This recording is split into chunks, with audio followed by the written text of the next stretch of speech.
Bonjour.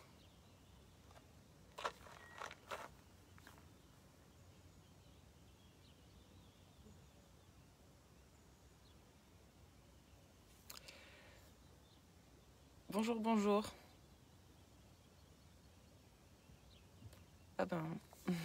ouais, il y a quelques personnes quand même, malgré l'heure.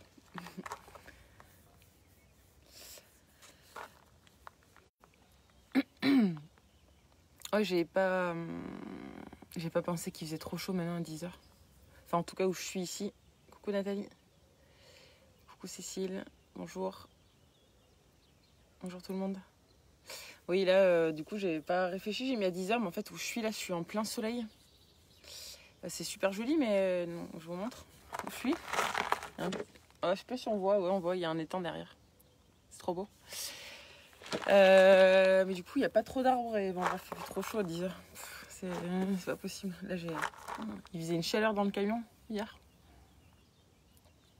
C'était sympathique. Voilà, bon, du coup, bon, j'espère que vous allez bien.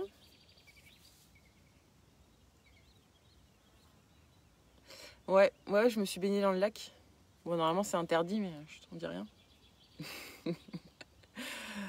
Je sais pas pourquoi c'est interdit. Ah, si, c'est un lac de pêche, c'est pour ça. Enfin bon, franchement, je me suis juste baignée. Enfin, baignée. Je me suis mis dedans, je suis ressortie. J'ai pas fait 2 km en nageant. Et c'était agréable. Elle est bonne, là, l'eau. Elle est trop bonne. Bon, bah, du coup, avant de commencer le petit exercice, je voulais parler des habitudes. Salut Olive. Ah, coucou Nicolas. Ah, salut. Donc, des habitudes. À quel point, en fait, à quel point on fonctionne par habitude, on est des êtres d'habitude. Et que si on... Pardon. T'es pas obligé, Bob, de me mettre en live dans ton salon. Oh là, ça me met la pression. Oui, du coup, à quel point, si à un moment on se pose pas et qu'on réfléchit pas à comment on fonctionne, on est vraiment guidé par nos habitudes de façon, comment dire, presque réflexe. Et on fonctionne que comme ça. Et en fait, comment ça marche, c'est qu'en fait, dès qu'on est bébé, enfin à peine on est, c'est un peu comme si quand on essaie, notre cerveau, il est un peu, il est neutre. Et en fait, dès qu'on est, que du coup nos parents, eh bien, commencent entre guillemets notre éducation, vont se créer des circuits neuronaux dans le cerveau. Et en fait, les circuits qui vont... Enfin non, en fait, c'est plutôt... Non,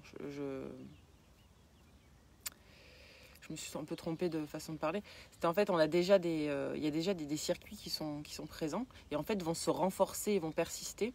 Les circuits qui... pour les choses dans lesquelles on est le plus souvent confronté. C'est-à-dire que vont persister les circuits, pas forcément des choses qui sont positives, mais les circuits des choses qu'on vit le plus souvent.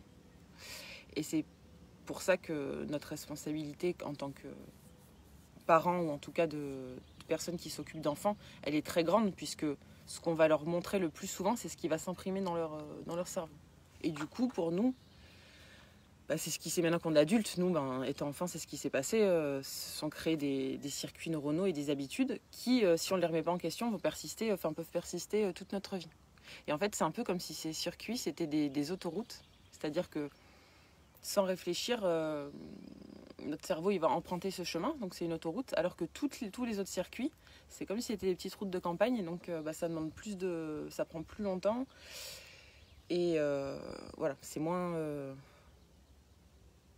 instinctif. Et il est possible de changer ces circuits. Notre cerveau, il est vraiment malléable et c'est ça, on a de la chance. On est capable de créer d'autres circuits. Et ça se voit par exemple dans les cas de personnes qui font des AVC. Quand il y a une partie du cerveau qui a été touchée, le cerveau, il va créer, et par exemple, on va dire une personne qui ne peut plus utiliser sa main parce que la partie du cerveau a été abîmée. Le cerveau, il va recréer des petites routes, enfin des petits circuits dans une autre partie de son cerveau pour que la personne puisse réutiliser sa main. Donc on a vraiment un cerveau qui est malléable. Donc ça, c'est une chance. C'est-à-dire qu'on peut changer nos habitudes si on a envie. Si on en a envie. Après, ça prend du temps à intégrer de nouvelles habitudes. On dit que c'est 6 semaines à peu près si on fait quelque chose tous les jours.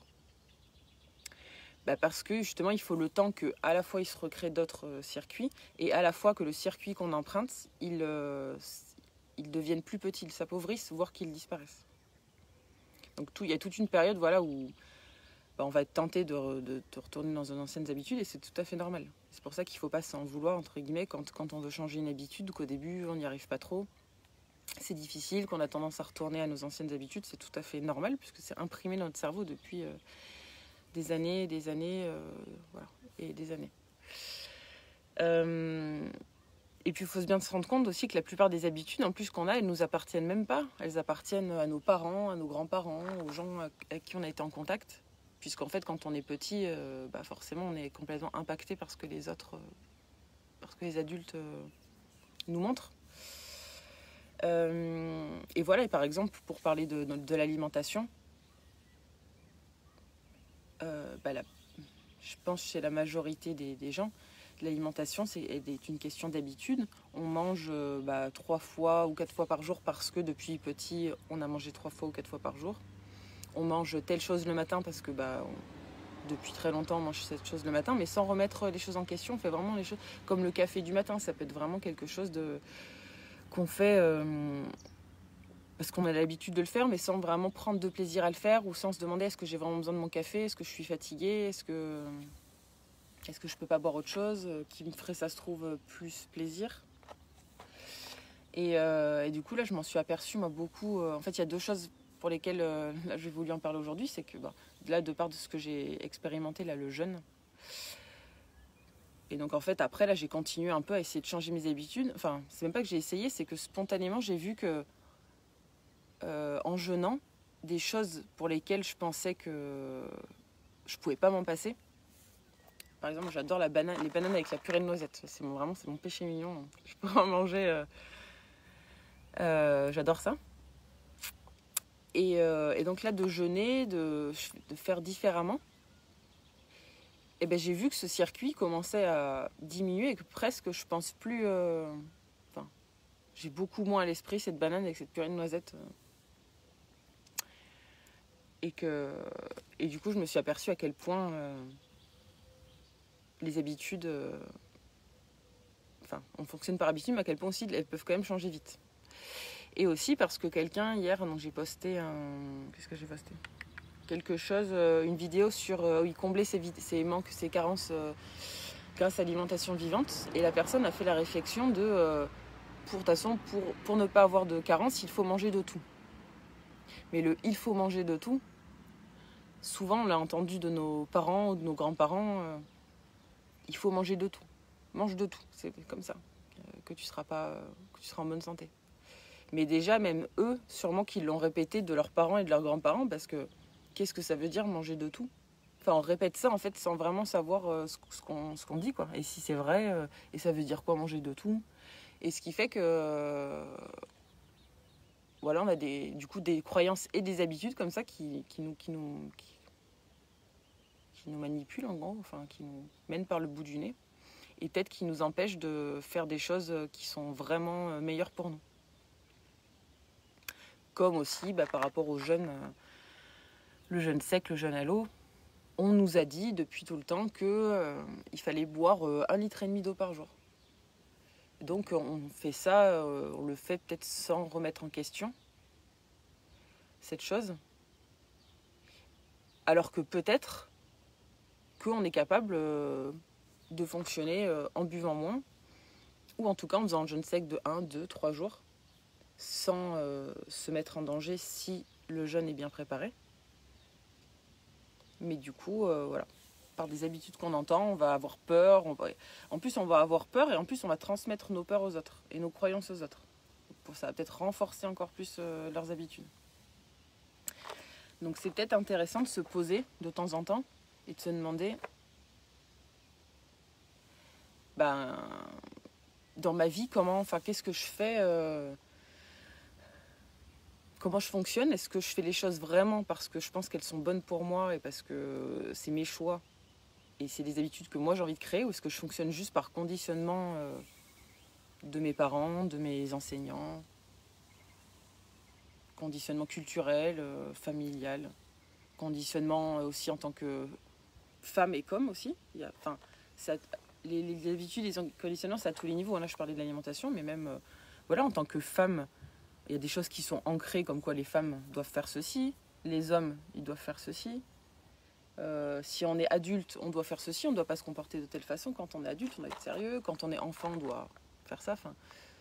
Et vraiment se poser la question, est-ce que vraiment ça me parle, ces choses-là, ou est-ce que, en fait, non, et j'ai envie de le changer.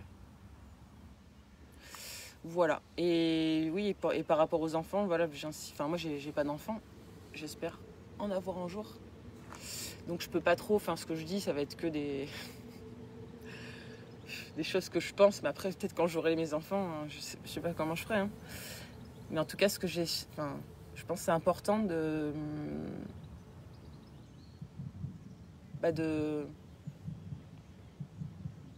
faire attention à ce qu'on imprime en eux.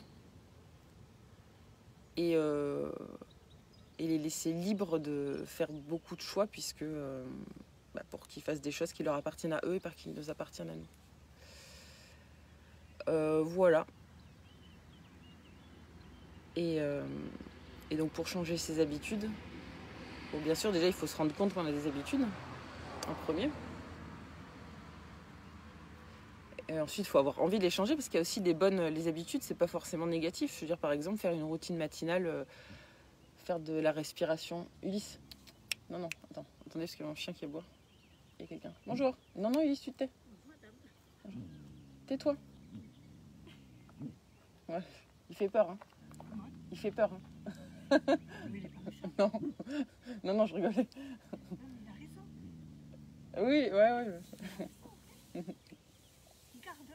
C'est ça. Bonne journée.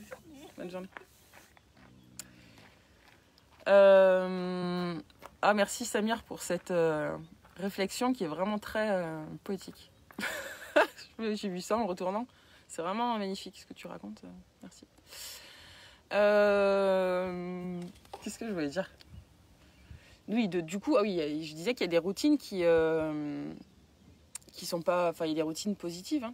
C'est-à-dire que si on fait tous les matins une routine matinale, on fait de la respiration, des exercices physiques, c'est positif puisqu'on va faire du bien à notre corps, surtout en plus si c'est nous qui avons créé cette habitude. Mais je rigole parce que c'est tellement drôle cette réflexion. Ah là là. Moi ça me fait plutôt rire. Attendez, donc je disais quoi ? J'arrive pas à rigoler. Oui, voilà. Mais que même avec des habitudes positives, je pense qu'il faut être souple avec soi-même. Et que, parce qu'après, quand on se crée des habitudes, en plus, ça peut devenir anxiogène, parce que si on fait pas quelque chose, on se sent mal, on culpabilise, on dit, ce matin, j'ai pas fait mes exercices, je suis vraiment trop nulle. Donc, il faut quand même être souple, même avec les habitudes positives, être souple. Et c'est pas parce qu'on fait pas une chose une journée, c'est pas grave. Tant que dans l'absolu, tant que globalement on fait la chose qui est bonne pour nous, si on ne le fait pas une journée, et surtout, comme je disais, quand on met en place de nouvelles habitudes, être indulgent avec soi-même. Être indulgent, je dis ça seulement, en plus je suis assez exigeante avec moi-même, et que je vois que des fois justement je veux mettre des choses en place et quand j'y arrive pas tout de suite, je m'en veux, alors que c'est normal, que les choses prennent un peu de temps. Le circuit ne se crée pas en une seconde dans le cerveau. Il faut un petit peu de temps. Voilà.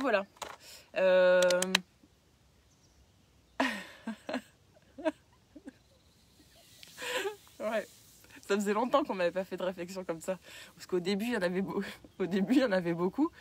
Et au début, je faisais des réflexions. Après, j'ai arrêté complètement de de perdre de l'énergie à dire aux gens d'arrêter d'arrêter de faire ce genre de réflexion. Et là du coup, ça faisait trop longtemps, quoi.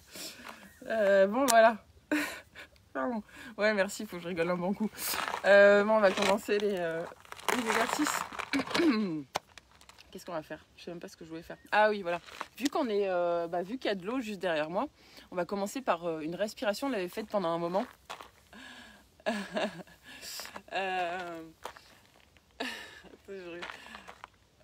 Ouais. Donc on va commencer. On va faire une respiration. Donc vous allez vous mettre debout. Et vous allez vous imaginer dans l'eau. Vous pouvez vous imaginer soit dans la mer, dans un lac, dans une rivière. Et en fait, vous allez vous visualiser, d'ailleurs, vous allez faire des mouvements de brasse comme ceci. Vous inspirez quand vous ramenez les bras et vous soufflez quand vous les avancez, comme si vous faisiez vraiment de la brasse. Vous inspirez à plein poumon et vous soufflez. Vous inspirez par le nez et vous soufflez par la bouche. Et vous visualisez dans cette eau.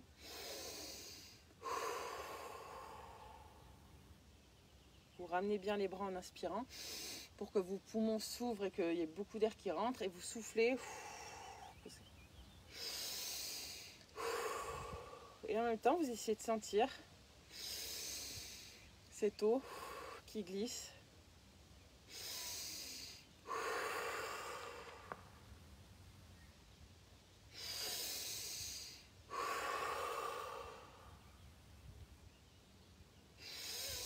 Sur votre peau et qui vous nettoie. Cette eau, vous imaginez qu'elle glisse sur votre corps et donc que ça vous nettoie à la fois physiquement mais aussi émotionnellement, psychiquement, à tous les niveaux. Vous demandez à cette eau de vous nettoyer de tout ce dont vous n'avez plus besoin. Et en plus, vous imaginez que l'air que vous inspirez, c'est le plus pur air qui puisse exister pour vous, qui vous donne exactement ce dont vous avez besoin. Et quand vous soufflez, en plus, vous soufflez tout ce dont vous n'avez plus besoin. Donc c'est la douche matinale, mais la douche énergétique. Regarde. Une douche énergétique et émotionnelle.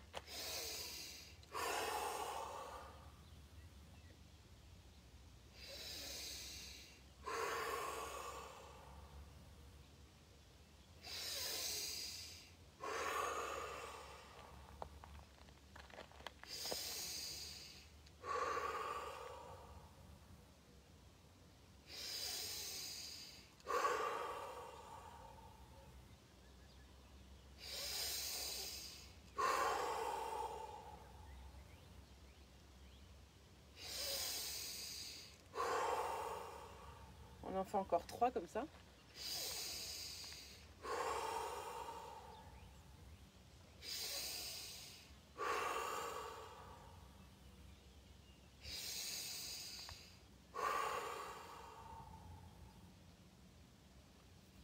Ok. Maintenant, on va en faire 10. Voilà. On va refaire les 10 respirations qui font partie, justement, on parlait d'habitude, de la routine matinale de... comment il s'appelle de Anthony Robbins. Enfin, pas Tim Robbins, Anthony Robbins. Donc, on inspire, on lève les bras, on souffle comme ceci, on inspire et on expire avec le nez. Donc, on en fait 3 fois 10. Donc, on est parti.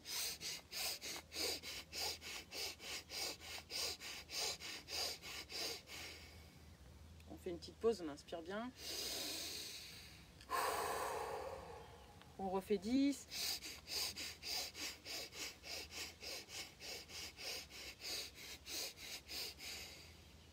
On fait une pause.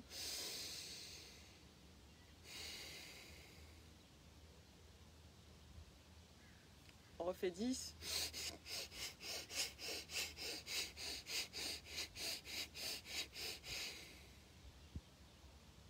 Et on fait une pause. Très bien. On va faire maintenant un petit exercice de recentrage, enfin d'alignement ciel-terre et pour se nourrir des énergies. Donc en premier, vous pouvez dire ou penser donc la phrase je suis connecté au ciel et à la terre ici et maintenant. Donc de dire cette phrase, déjà ça nous connecte, de mettre l'intention, ça nous connecte. Et donc on va récupérer l'énergie de la terre comme ceci. On la prend, on la fait monter en nous en inspirant. Arrivé en haut, on souffle, on récupère l'énergie du ciel. Et on la fait descendre en nous. Doucement.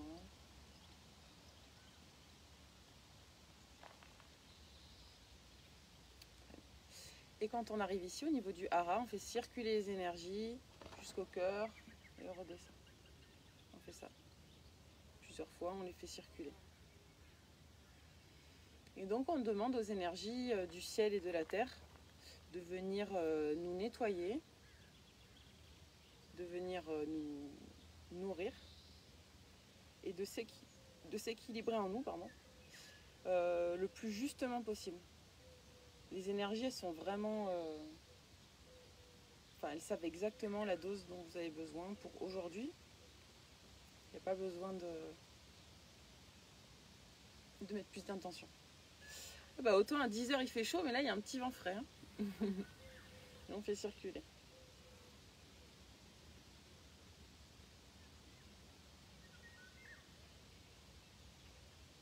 On récupère. On fait monter l'énergie de la terre.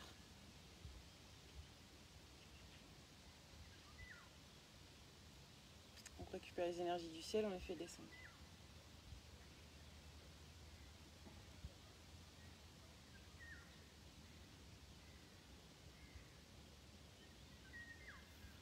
Ok. Très bien.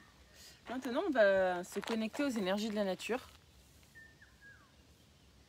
On va se connecter aux énergies de la nature, aux esprits de la nature. Vous mettez juste l'intention, vous demandez à vous connecter aux énergies de la nature.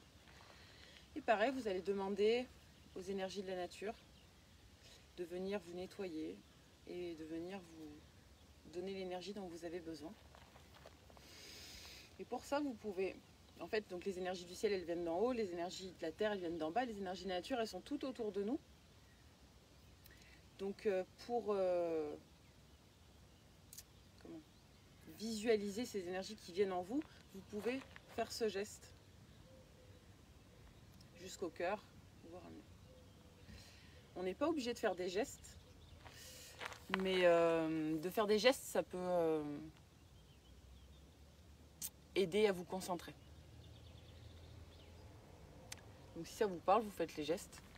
Et si ça vous parle pas, vous n'êtes pas obligé. Donc, vous demandez aux énergies de venir nettoyer. Quand vous faites les exercices comme ça de recentrage ou de nettoyage énergétique, vous pouvez appeler les énergies par lesquelles vous êtes attiré là tout de suite maintenant. Des fois, on va plutôt avoir l'envie de se connecter aux énergies de la nature, des fois plutôt à l'énergie de la terre, des fois à l'énergie du soleil. Ça dépend des moments, faites-vous confiance.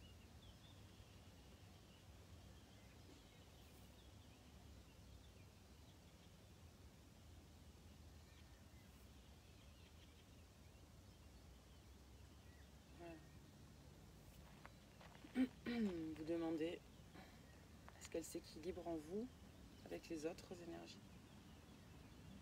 Ok. Et maintenant, pendant 1 minute ou 2, vous restez debout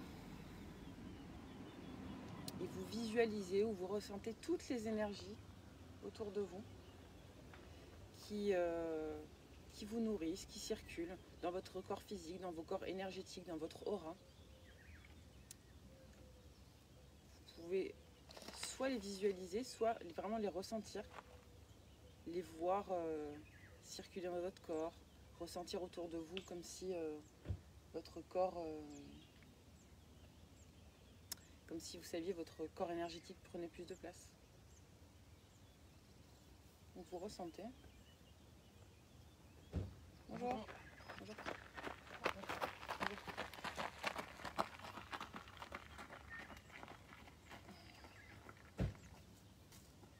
Voilà, vous restez.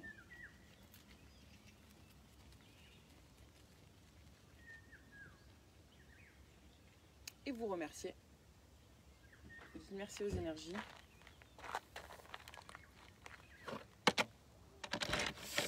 De vous avoir nourri. Est-ce que, je veux savoir, est-ce qu'il y en a qui font régulièrement des exercices de recentrage, comme ceci, de centrage, d'alignement? Bonjour Manon.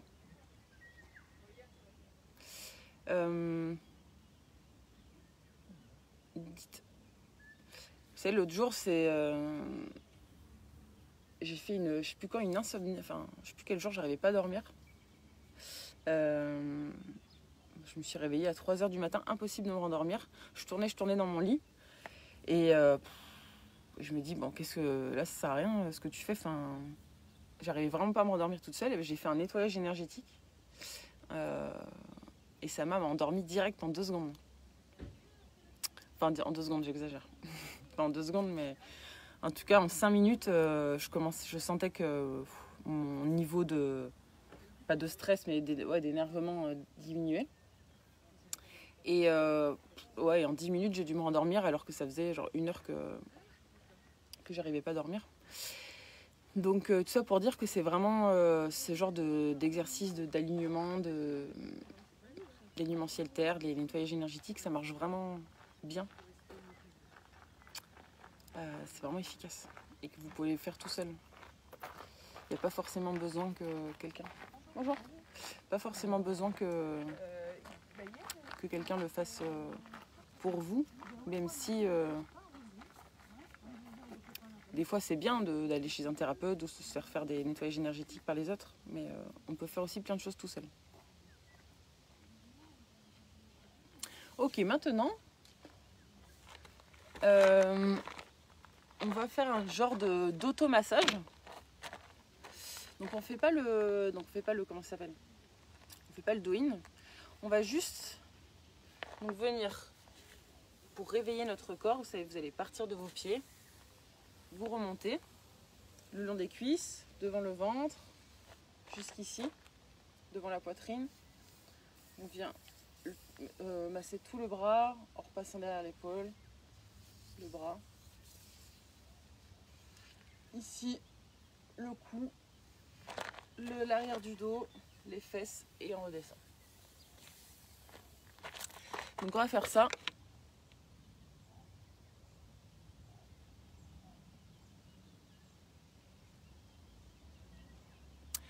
Oui, ça ressemble un peu au Qigong, ouais. Ouais.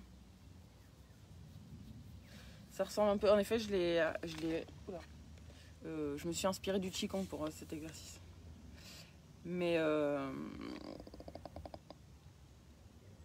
bon, en fait, en dehors du Qigong, enfin, les exercices de recentrage, d'alignement, ça peut se faire en dehors de toute pratique de ce genre. Et voilà.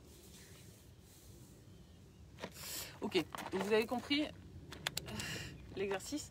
Donc on part devant. Donc ça, c'est pour, quand vous faites cet exercice, appuyez vraiment, mettez de la pression. C'est pour réveiller les muscles.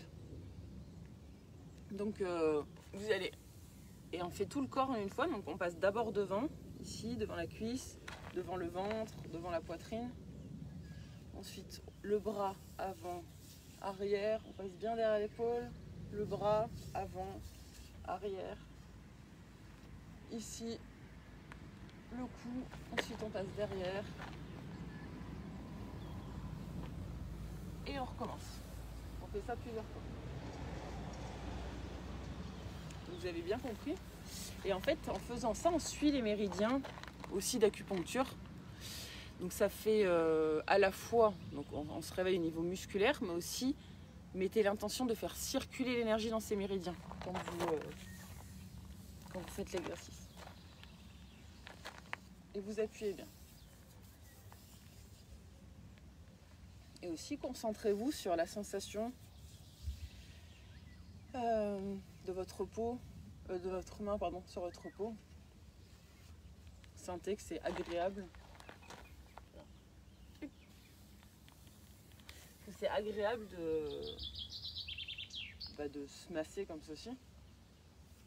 Parce que parfois on met pas, vous savez, quand on se nettoie, quand on se lave, ou quand on se met de la crème, on n'est pas forcément concentré sur ce qu'on fait, on n'a pas forcément l'intention, alors que c'est vraiment agréable. Et de se masser comme ça, en fait, ça permet d'avoir de meilleurs ressentis au niveau du corps.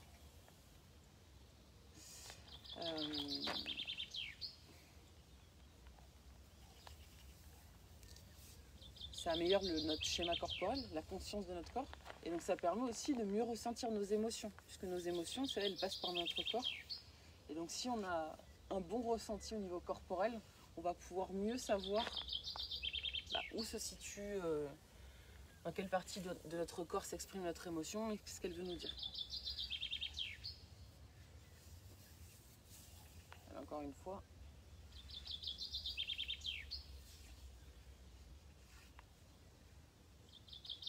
Et puis aussi, voilà. Ok, très bien. Et aussi ce genre d'exercice, ça permet de se faire d'être doux avec soi-même, de prendre soin de soi. Donc, je dis ça surtout pour les personnes qui peut-être ont tendance à être un peu exigeantes avec elles. Un peu de douceur, ça fait pas de mal. Ok. Maintenant, mon téléphone qui est sonné. Maintenant, on va faire un petit réveil articulaire rapide. On va commencer la tête, de haut en bas. Donc, je vous laisse assez libre. On va pas, vous n'êtes pas obligé de faire exactement les mêmes que moi. Écoutez votre corps, dans quelle direction il a envie d'aller. L'important, c'est juste, donc là on va faire de haut en bas, de ne pas oublier de partie. Mais après, vous pouvez faire à droite, à gauche, en avant, en arrière. Et oui, je râle pas. Okay. Merci. Donc, vous devez sentir votre corps, dans quelle direction il a envie d'aller.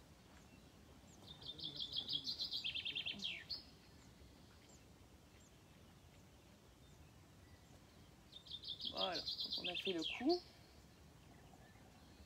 Après avoir fait le cou, on passe ici aux épaules.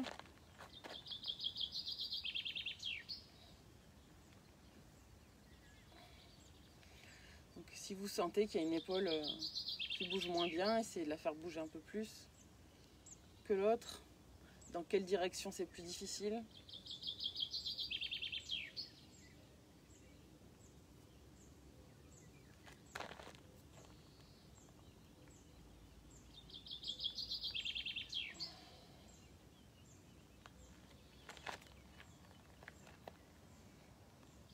On y va doucement. L'important, c'est pas de faire vite, c'est de faire bien. Et c'est qu'à la fin, quand on aura fini cet échauffement articulaire, que vous vous sentiez souple. Vous sentiez que votre corps, il est prêt à faire tout ce qu'il a à faire dans la journée. Vous savez que les articulations, si la nature elle nous a créé avec plein d'articulations, il y a une raison, c'est que nos articulations elles sont faites pour bouger. Et une articulation qui ne bouge pas, c'est une articulation qui s'enraidit. Et si elle s'enraidit, ça provoque des douleurs. Puisque à un endroit qui ne bouge plus, il y a une stagnation de toxines, de déchets. Et donc il y a une inflammation qui se crée.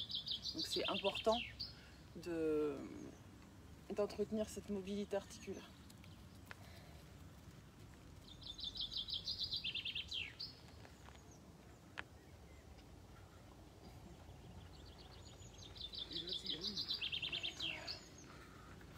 On fait les coudes. Bonjour. Bonjour. Rien lui. Vous n'oubliez pas les coudes, les poignets.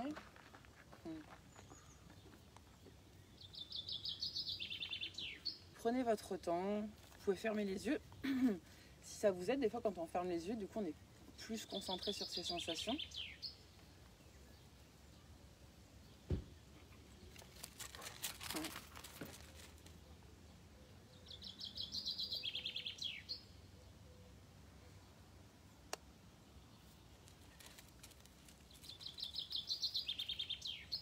Et ça fait du bien aussi, je trouve, de prendre le temps de faire les choses bien doucement.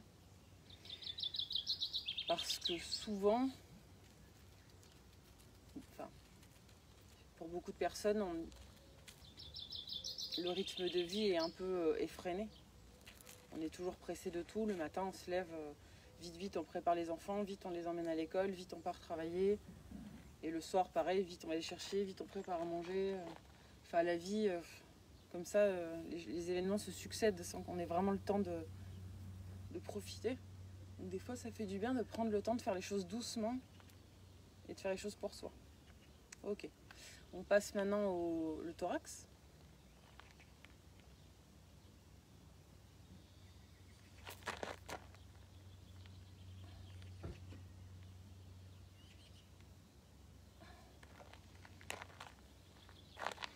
Je regarde un petit peu. Bonjour Sandrine. Donc là, ce que je suis en train de faire, du coup, c'est ce que moi, mon corps me dit de faire. Donc ça peut vous donner des idées d'exercice, mais vous n'êtes vraiment pas obligé de suivre ce que je fais. Juste suivez l'ordre. Mais par contre, vous n'êtes pas obligé de faire exactement les mêmes. Hein.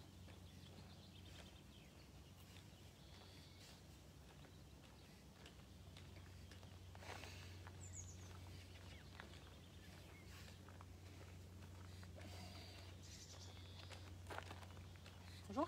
Bonjour. Ok, quand vous avez fait le thorax, vous passez au bassin.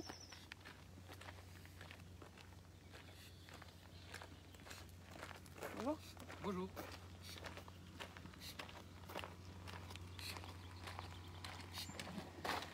Oula, quand même.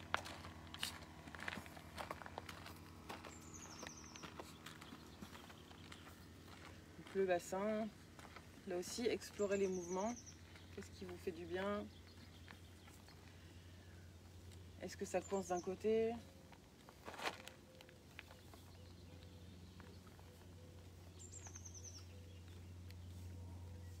Vous pouvez vous aider des mains.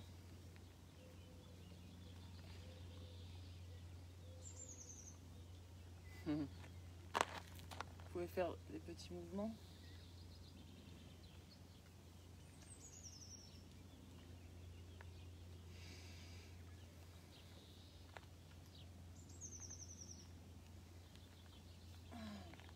Maintenant, on fait le dos en globalité.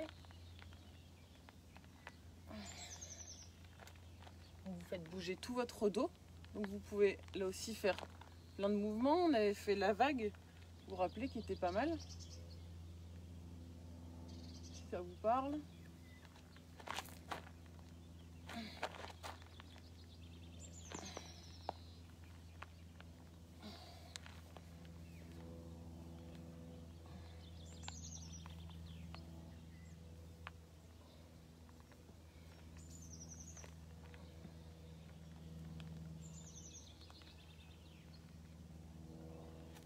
Oula.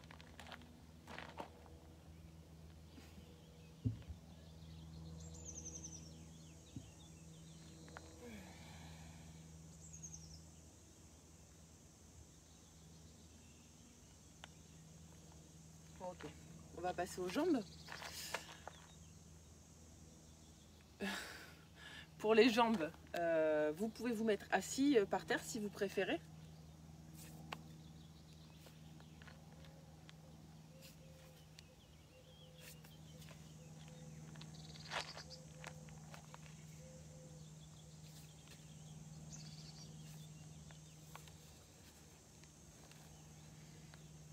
Donc là c'est pareil, pour la jambe, vous n'oubliez pas de partie. Donc on doit faire donc hanche, genou et cheville.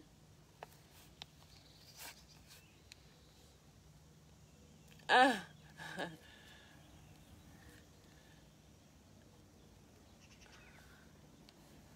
Oh, il fait beau, hein. C'est agréable.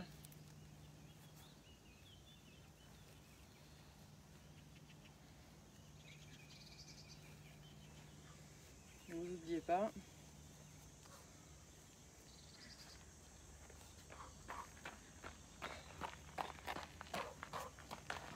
Ok, on fait les deux bien sûr, hein, quand on fait une jambe.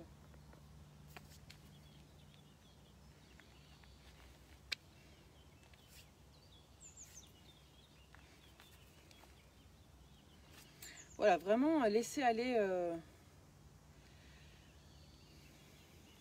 votre corps. Parfois il y a une posture, vous allez voir que vous avez envie de rester plus longtemps dans la posture. Des fois vous allez avoir envie plutôt de bouger. Des fois vous allez faire des trucs bizarres, vous allez dire qu'est-ce que je fais, pourquoi j'ai envie de faire ça.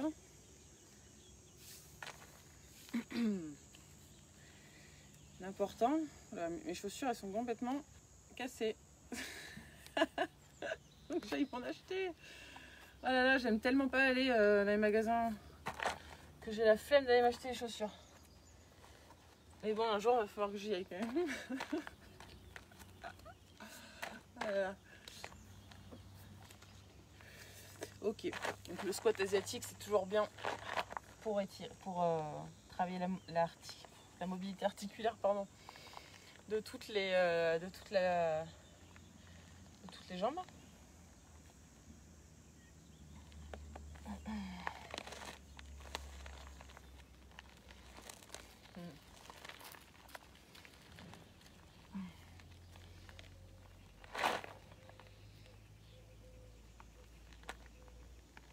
Ok, c'est bon. Donc on a fait toute la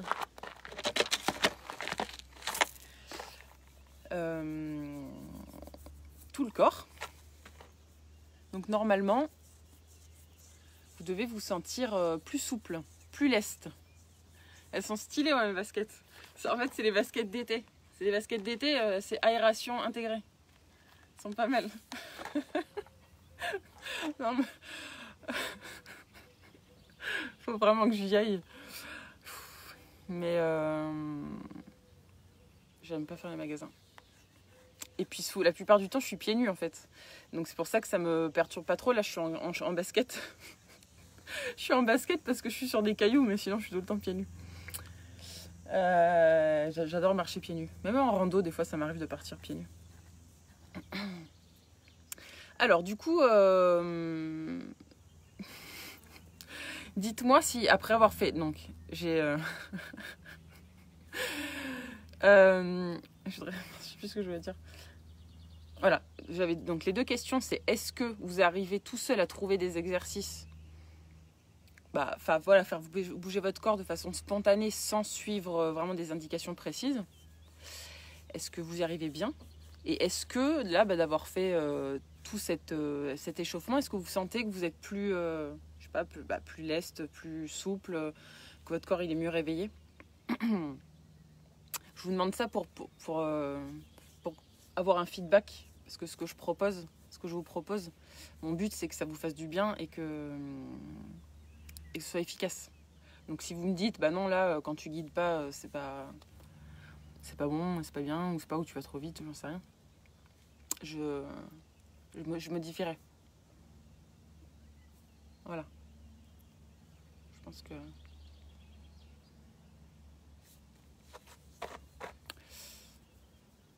Donc il y a plusieurs choses en fait à entretenir pendant que vous répondez, je parle. Il y a plusieurs choses à entretenir dans notre corps. Il y a à la fois la souplesse, donc c'est ce qu'on vient de faire. Il y a à la fois la force musculaire. La force, c'est quand l'autre fois on a fait des squats, travailler les abdos, donc ça c'est pour entretenir notre force. Ah voilà, bon, Gabriel, tu vois, ça a travaillé la force, t'as des courbatures. Et il y a aussi l'endurance, enfin notre système cardiovasculaire qu'on doit faire travailler. Et donc ça se travaille en faisant des exercices qui font monter le rythme cardiaque et pulmonaire. Donc comme aller courir, faire du vélo, enfin des exercices à un peu plus haute intensité. Ces trois choses, c'est important à entretenir. Donc ici, moi, ce que je vous propose, c'est surtout la souplesse, la force. C'est rare que je fasse des exercices qui font monter le rythme cardiaque. Ça m'est arrivé, mais bon, c'est rare. C'est pour ça que je vous conseille, à côté de ce genre d'exercice, voilà, de faire des choses qui montent un petit peu plus le cœur. Ça peut se faire facilement, rien qu'en allant marcher. Si vous marchez en faisant des accélérations, ça peut permettre de faire monter le cœur. Voilà. Donc maintenant, justement, on va travailler, on va continuer. Alors, on fait un exercice qui fait travailler à la fois la force, à la fois la souplesse et à la fois l'équilibre. On l'a déjà fait plusieurs fois. Donc ça va être, le but, c'est de se mettre au sol et de se relever en essayant de ne pas céder des mains. En tout cas, le moins possible. Je vais prendre une couverture.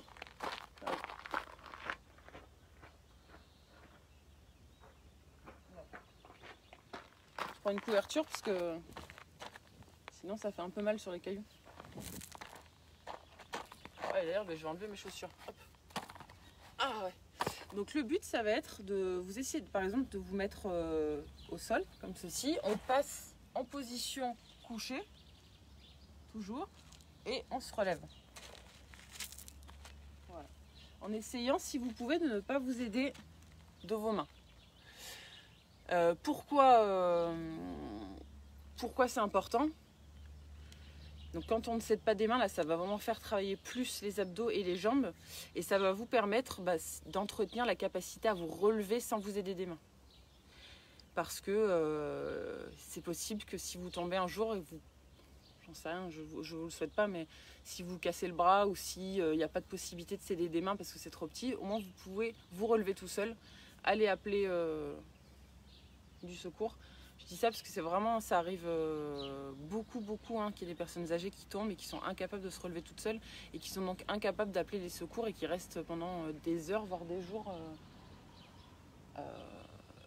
au sol. Donc voilà, c'est important de l'entretenir. Donc on va le faire 5 fois. 5 fois on se met au sol et 5 fois on se relève. Et vous essayez à chaque fois de trouver une façon différente de vous mettre au sol, de vous relever. Trouver 5 façons, c'est pas forcément simple. Donc bref, vous faites du mieux que vous pouvez. On se met au sol et on se relève. Ok?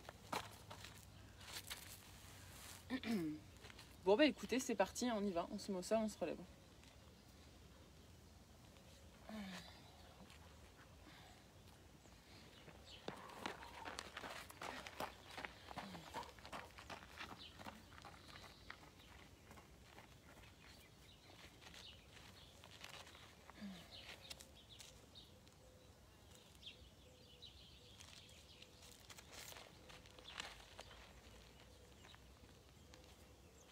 Si vous n'arrivez pas à le faire sans vous aider des mains, vous aidez des mains. Hein. C'est une proposition. Youhou.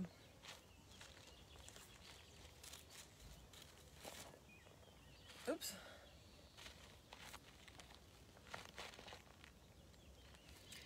Ça fait un petit peu mal les cailloux.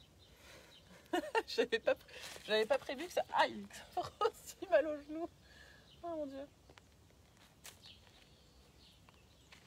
Allez, encore une fois.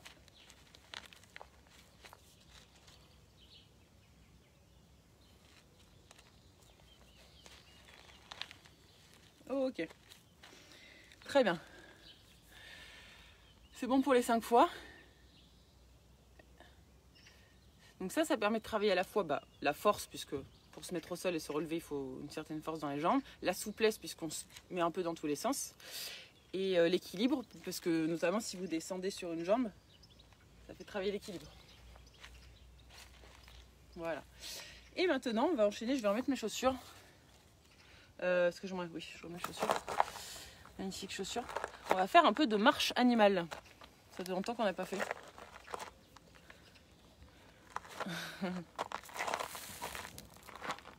Donc les marches animales, c'est un super exercice, notamment si vous avez des enfants. Pour faire avec les enfants, c'est super chouette. Donc ça, comme le nom son nom l'indique, on s'inspire de la façon de marcher, dont marchent les animaux, pour nous travailler notre souplesse et notre force. Donc on va commencer par lequel? On va commencer par le canard en premier. Donc, je vous remonte le canard, je pars de loin. Le canard, c'est comme ceci. Voilà, ça c'est le canard. Si vous n'arrivez pas à faire sans les mains, vous pouvez vous aider des mains pour faire le canard. Donc voilà, on fait un petit peu ça pendant quelques minutes, vous marchez en canard. Vous pouvez y aller en marche avant, en marche arrière, sur les côtés.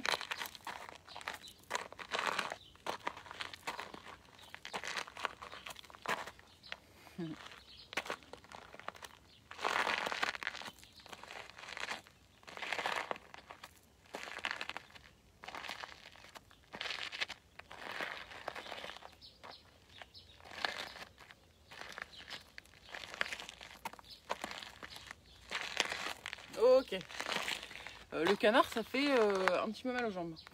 Je le trouve. Donc ensuite, on récupère, vous secouez les jambes. Donc, pareil, les marches animales, vous pouvez soit le faire plus longtemps, soit le faire moins longtemps. Moi, je le fais, il faut bien que je définisse un temps pendant lequel on le fait, mais vous pouvez le faire plus ou moins longtemps. Voilà, ça fait bien travailler les cuisses, hein, le canard. Donc c'est pour ça que je dis que vous pouvez le faire moins longtemps si vous sentez que ça tire. Très bien. Maintenant, on va faire la marche de l'ours. Alors, comment il marche l'ours? Je vais essayer de faire l'ours. Donc, pour faire l'ours, vous mettez les mains par terre avec, je vais donner un peu, les jambes le plus tendues possible. Et si vous ne pouvez pas avoir les jambes tendues, c'est pas grave, vous les pliez un peu, mais en tout cas, il faut qu'elles soient le plus tendues possible. Et vous allez marcher en avançant mains et jambes en même temps, donc comme ceci. D'accord? Donc, je vous montre en avançant, comme ceci. Voilà, j'espère que je fais bien l'ours.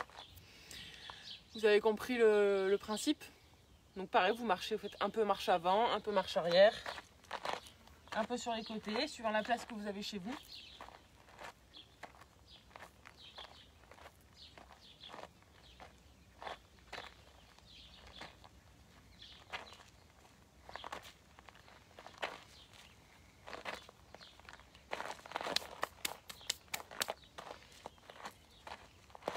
Voilà.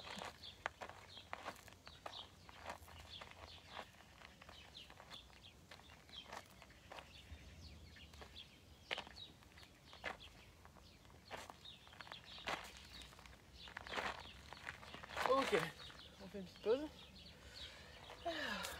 Secoue les jambes.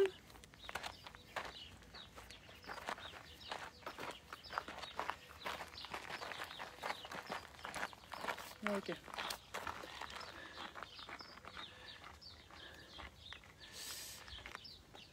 Est-ce que ça va? Donc la marche de l'ours, ça fait bien travailler aussi les cuisses. Ça doit tirer un petit peu à l'arrière des jambes. Et bien si justement, Samir, on va faire la marche du crabe maintenant. Donc tu peux la faire avec nous si tu veux. Donc la marche du crabe, d'ailleurs j'adore la marche du crabe, elle est géniale cette marche.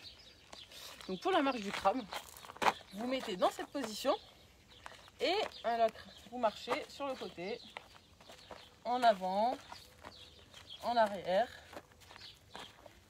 en essayant d'avoir les fesses bien sûr le plus haut possible. Là j'avais les fesses un peu basses, mais normalement les fesses elles sont le plus haut possible. Et vous marchez comme ça en avant, en arrière. Ça demande une certaine mobilité au niveau des épaules. Donc vous faites comme vous pouvez. On y va.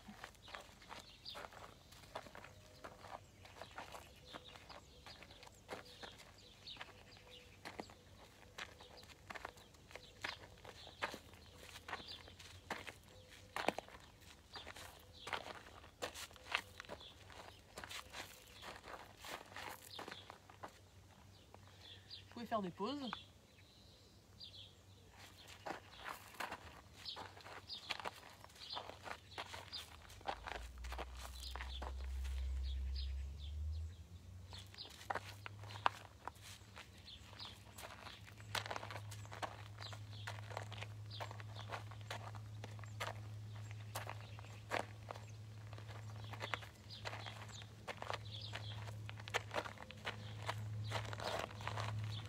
Et voilà, c'est bon pour la marche du crabe. Oui, en fait, pour la marche de l'ours, la coordination elle est un peu difficile parce qu'on n'a pas l'habitude. D'habitude, on fonctionne plutôt en bras et jambes opposés, alors que là la marche de l'ours c'est bras et jambes du même côté. Donc c'est sûr que ça demande un peu de, enfin, du coup ouais, une coordination différente de la marche de ce qu'on fait d'habitude. Parce que nous on marche en opposition. Quand on marche, du coup on marche, vous savez, on balance le bras et la jambe opposée, comme ceci. Ok, maintenant on va faire laquelle? Ben, la marche du gorille. La marche du gorille aussi, elle demande une certaine coordination. Donc normalement ça se fait avec les poings fermés. Sauf que bon, moi par exemple, je suis sur les cailloux, donc je vais pas pouvoir le faire avec les poings fermés. Et si vous pouvez pas faire avec les poings fermés, c'est pas grave, vous mettez les mains à plat. Et là aussi, ça va être bras et jambes du même côté. C'est-à-dire que vous allez avancer bras et jambes comme ceci.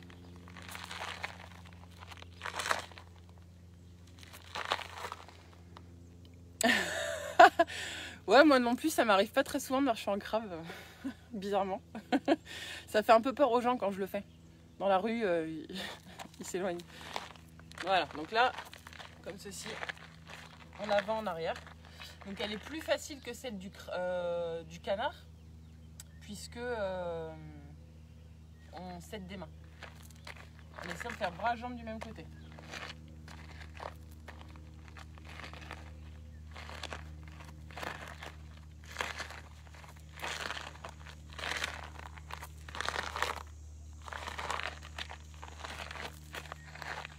Ça fait quand même bien travailler les cuisses. Hein.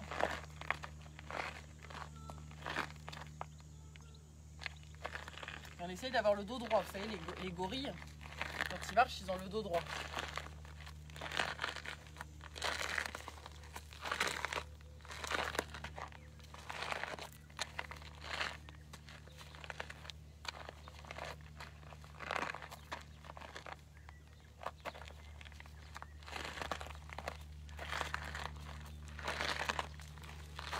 Ok, on est bon pour la marche du gorille. On récupère un petit peu. Vous secouez les jambes.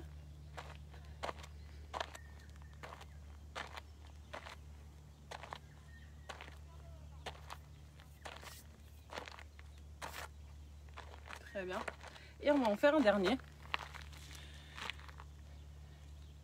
Eh ben oui, la grenouille, oui, c'est dur. Là, on va faire d'ailleurs, on va pas la faire.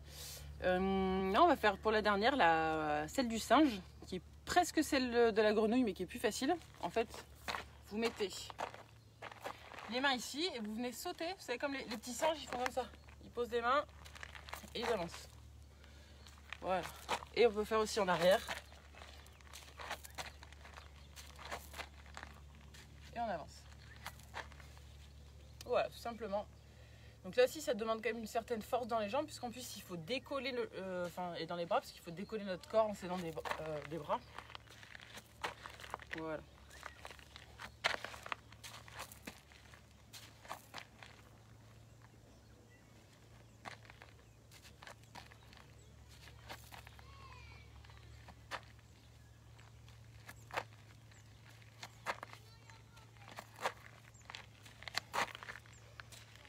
Ok, j'ai mal aux jambes, j'arrête. On secoue les jambes. Et hop, j'ai les mains toutes sales.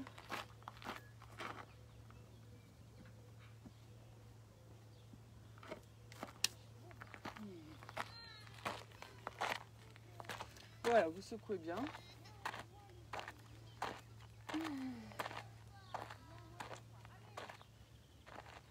Ok. On va faire quelques petits exercices d'abdos.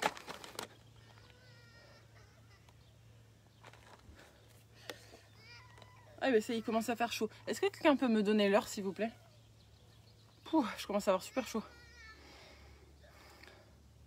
Le soleil, je sais pas si vous voyez, il y a le soleil qui commence à taper là. Allez, on va faire quelques petits exercices d'abdos. Parce que là, on a bien fait travailler. Donc avec les marches animales, ce qui est bien, c'est que ça fait travailler les bras. Enfin, il y en a où on travaille que les jambes, mais globalement, on travaille les bras et les jambes. Donc ça travaille la coordination. Ça travaille un peu les abdos sur les marches. Et puis c'est assez ludique. Enfin. Ah oui, merci. Merci pour l'heure. c'est une façon de travailler ses muscles un peu voilà, différemment. Donc on fait quelques abdos. Donc je vous remontre. Abdominaux hypopressifs pour ceux qui veulent se renseigner après. Ou alors le nom en exercice de yoga, c'est Uddiyana Bandha. Donc on inspire par le ventre. Soufflez. Vous avez le dos droit, vous rentrez bien le ventre.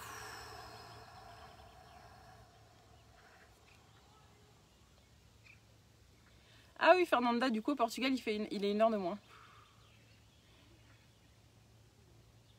Ah cool, allez, bonne journée Mélanie. Donc vous rentrez bien le ventre. Quand vous avez serré votre ventre, vous bloquez la respiration et vous aspirez le ventre sous les côtes, comme ceci.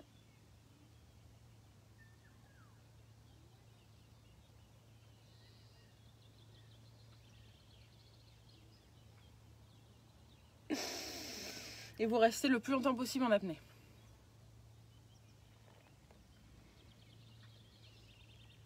On inspire, on gonfle le ventre, soufflez. Vous rentrez le ventre, vous serrez bien le bas du ventre, le périnée, vous bloquez la respiration et vous aspirez le ventre sous les côtes.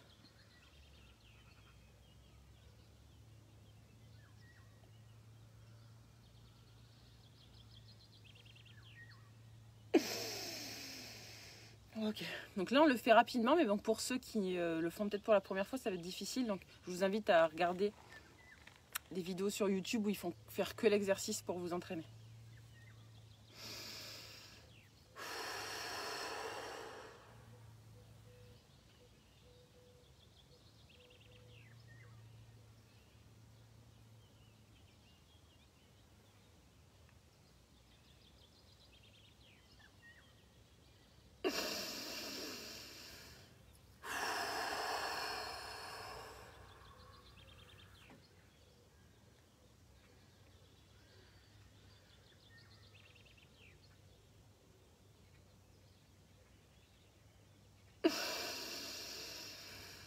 Et encore une fois.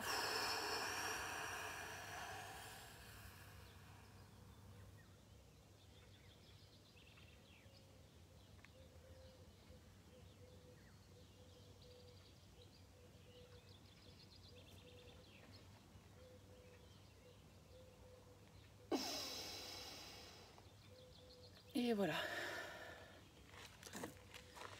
Ces abdos, hein, c'est vraiment un super exercice. Si vous pouvez en faire juste quelques mouvements tous les jours, c'est vraiment top. Allez, pour terminer, on va se faire une petite minute de méditation. Méditation Vipassana. Donc vous vous mettez assis au sol ou sur une chaise. En tout cas, vous devez avoir le dos droit. Comme s'il y avait un fil qui vous tenait, qui vous tirait par le sommet du crâne pour vous tirer vers le ciel. Vous devez être installé de façon confortable, vous ne devez pas avoir de tension. Et vous respirez par le nez,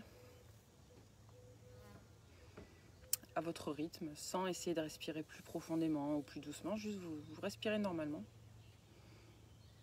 Et vous concentrez votre attention sur l'entrée de l'air dans vos narines et sur la sortie de l'air par vos narines.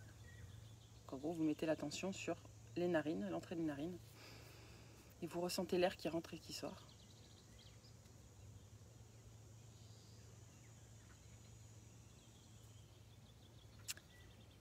À chaque fois que votre esprit part ailleurs,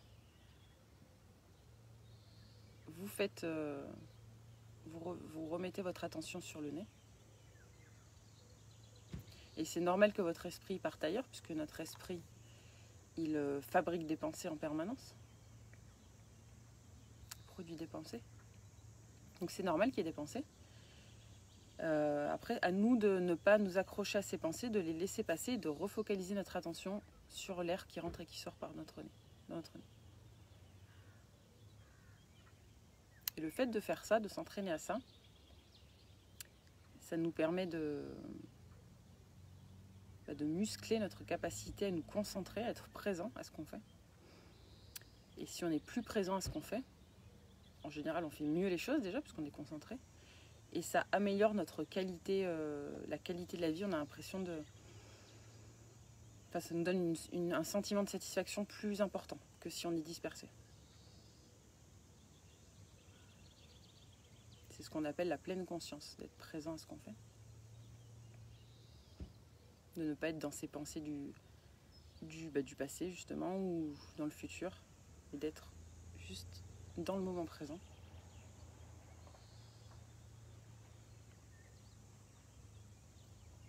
Parce que beaucoup de nos soucis, entre guillemets, ce ne sont pas des soucis réels, ce sont des soucis imaginés, soit parce qu'on imagine un futur potentiel qui nous fait peur, mais qui n'existe pas, ou soit parce qu'on ressasse les choses du passé pour lesquelles on a des regrets, des remords, pour lesquels on culpabilise, mais qui n'existent plus. Et dans le présent, souvent, dans le moment présent, tout va bien. Si vous êtes en train de suivre cette vidéo, a priori, c'est que tout va bien, puisque vous êtes capable d'être derrière votre ordinateur, votre téléphone, et de suivre cette méditation. Donc tout va bien.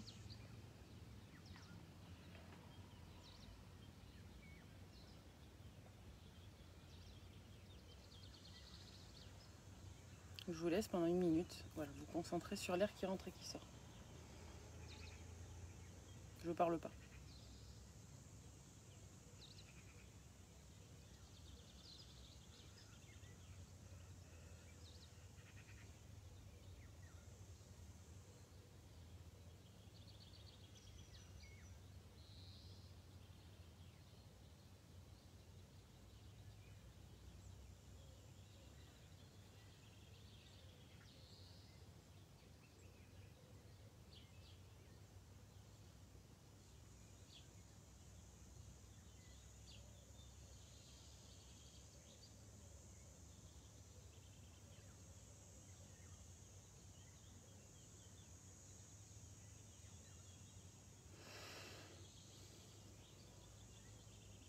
Ok, on va arrêter là.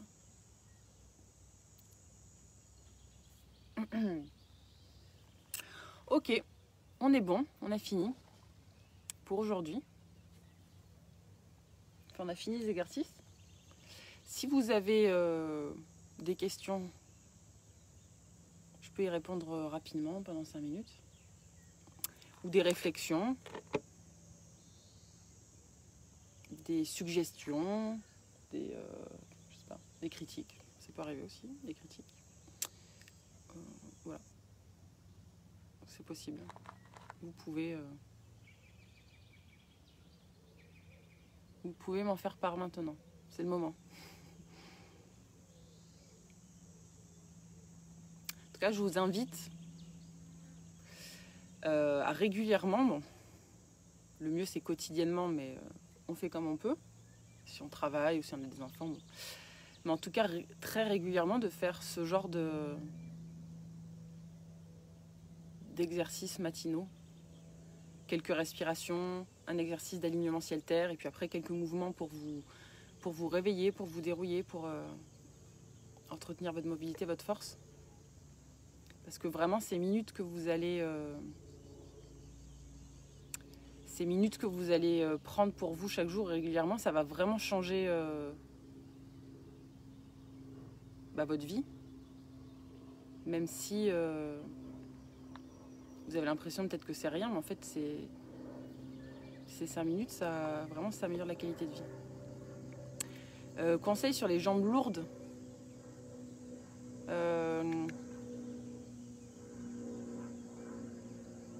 Il y a plusieurs choses à faire, mais peut-être que tu fais déjà. Bon, déjà, c'est le lit surélevé au niveau des pieds. C'est pour que du coup, ton corps soit un peu penché pour que la circulation sanguine la nuit, elle se refasse, le sang il remonte. Les douches froides, bien sûr. Marcher régulièrement, bouger régulièrement, puisque la lymphe, après il faut voir, est-ce que tu as les jambes gonflées, est-ce que c'est sanguin, est-ce que c'est lymphatique, mais la lymphe elle a besoin d'un exercice régulier, c'est par nos mouvements en fait que la lymphe elle circule, donc il faut marcher assez ou faire des petits, sur un trampoline, faire des petits sauts pour pouvoir faire circuler cette lymphe. Ne pas trop boire pour le coup, a priori. En tout cas pendant la période pendant laquelle tu as les jambes gonflées. Mais après c'est difficile à dire parce que ça dépend d'où vient... Enfin, d'avoir les jambes gonflées, ça peut être dû à différentes choses.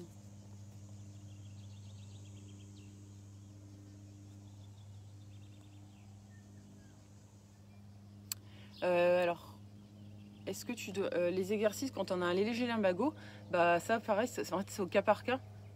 Tu peux... parce que donc c'est conseillé, quand on a un lumbago, de continuer à bouger. Hein, parce que pendant tout longtemps, on a dit un lumbago, c'est repos. En fait, non, le mouvement, ça permet de récupérer d'un lumbago. Mais bien sûr, un mouvement adapté. Donc moi, je sais pas, je suis pas dans ton corps. En fait, il faut que tu essayes chaque exercice. Tu commences par le faire très doucement. Comme ça, tu vois si ça te fait du bien, si ça passe. Et si ça te fait du bien, tu continues. Et souvent, d'ailleurs, si on fait les bons mouvements, on va s'apercevoir qu'à la fin de l'exercice, on a moins mal parce que ça a bougé au niveau... Enfin, ça a redonné de la mobilité articulaire, ça a échauffé les muscles. Donc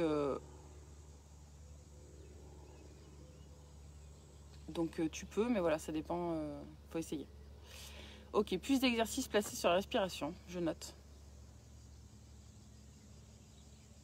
Oui, c'est vrai, j'ai oublié les bas de contention, mais j'aime pas trop utiliser les bas de contention parce que déjà il fait tellement chaud. Oh là, l'été c'est horrible les bas de contention. Enfin, j'aime bien essayer quand quelqu'un a les jambes lourdes d'essayer de régler ça sans les bas, et si vraiment à un moment ça devient trop insupportable, mettre des bas, mais c'est bien d'essayer de régler le problème sans les bas en premier. Donc ouais, lit surélevé, douche froide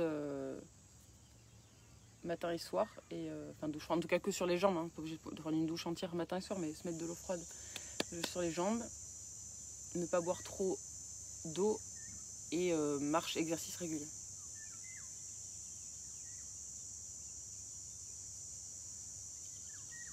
Voilà. Bon bah écoutez, je vais vous laisser alors. J'espère qu'il fait aussi beau chez vous que chez moi. Je suis dans le Tarn. Pas loin d'Albi. Enfin, pas loin de Castres. Plutôt. Je vais vous dire, oui, donc bonne journée. Pas de live ce week-end puisque je suis à un festival de musique. Et que je veux profiter du festival à 100%. Et voilà, écoutez. Sûrement à lundi ou mardi, enfin on verra. Je mettrai l'événement.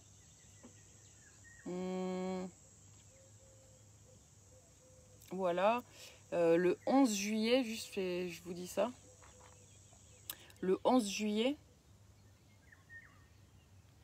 je propose une initiation au Lao Chi. Le Lao Chi, c'est une énergie de guérison, de haute fréquence. Donc c'est une initiation qui se ferait à distance, on fera soit par Zoom ou Messenger, enfin je sais pas trop encore par quel moyen, mais en tout cas un truc, c'est en groupe. Voilà. Donc c'est le 11 juillet en fin d'après-midi, je sais plus quelle heure j'ai mis. Bon, je sais plus, l'événement il est marqué sur ma page. C'est 50 € par personne, donc à partir de 3 personnes. Donc là il y a 2 personnes qui sont inscrites pour l'instant. Voilà. Et c'est vraiment, du coup je suis initiée au Lao Chi. Et c'est vraiment une énergie de guérison puissante. Hein. Ça a beaucoup changé ma pratique quand je me suis fait initier à cette énergie. Et en plus on peut l'utiliser, donc après une initiation on peut l'utiliser tout de suite sur soi et sur les autres. Il n'y a pas besoin de faire plusieurs initiations, plusieurs week-ends. Donc voilà, c'est rapide et efficace. Voilà, si vous êtes intéressé, vous pouvez soit m'envoyer un mail ou un message sur Messenger ou un texto, enfin, je vous répondrai. Ah oui, j'avais pas pensé ça, Marie-Josée. Ouais, c'est vrai. Se mettre contre un mur, les jambes levées quand on a les jambes lourdes. Allez, je vous laisse, je vais aller promener le chien. Bonne journée. Au revoir.